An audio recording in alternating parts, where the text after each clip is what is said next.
অতীতে বিএনপি যতবার দেশ পরিচালনা করেছে, বিএনপি প্রমাণ করে দেখিয়েছে যে এই দুটো বিষয় একমাত্র বিএনপি সফলভাবে করতে পারে কাজ। কি সেই বিষয় দুটো?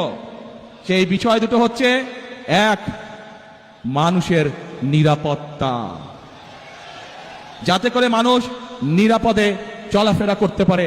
রুকো যারা, সবার করো। বিএনপি সরকারের 100 দিনে খুন হয়েছেন 605 জন, নির্যাতনের শিকার 3,500 নারী শিশু, বেড়েছে চুরি, ডাকাতি, ছিনতাই সহ নানা অপরাধ।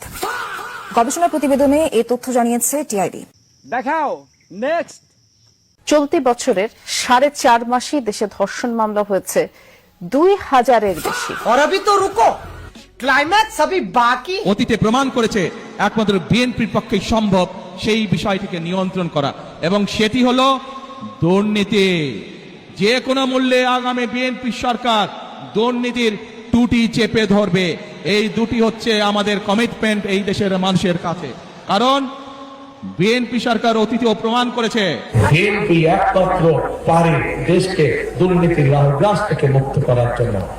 রুকো যারা, সবার করো। বগুড়ায় প্রধানমন্ত্রী তারেক রহমানের খাল খনন প্রকল্পে কোটি টাকার অনিয়মের অভিযোগ উঠেছে প্রকল্প বাস্তবায়নকারী স্থানীয় প্রশাসনের বিরুদ্ধে।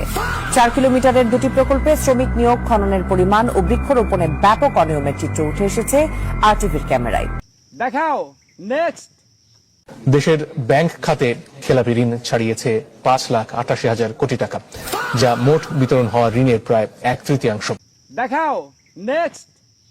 বিএনপি নেতার দখলে ঢাকার নবাবগঞ্জের জমিদার বাড়ি ব্রজনিকেতন এলাকার মানুষের অভিযোগ, জাল কাগজপত্র দেখিয়ে বাড়িটি দখল করেছে বিএনপির কেন্দ্রীয় নেতা খন্দকার আবু আশফাকের পরিবার, নাম দিয়েছে জজবাড়ি। দেখাও next.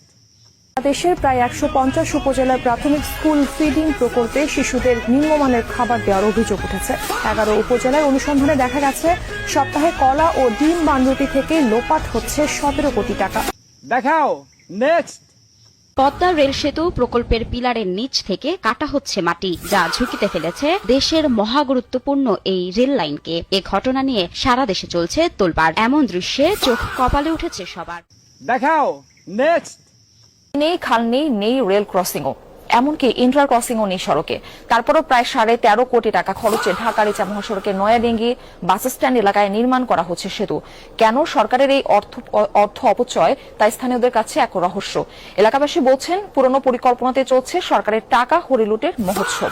I have a plan.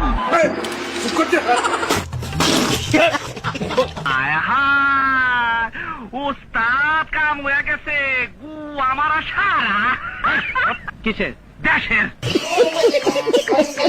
আমাদের পরবর্তী ভিডিওগুলিতে ধারাবাহিকভাবে আমাদের সাথে থাকুন এবং মনে চাইলে পেজটি লাইক দিয়ে সাথে থাকুন।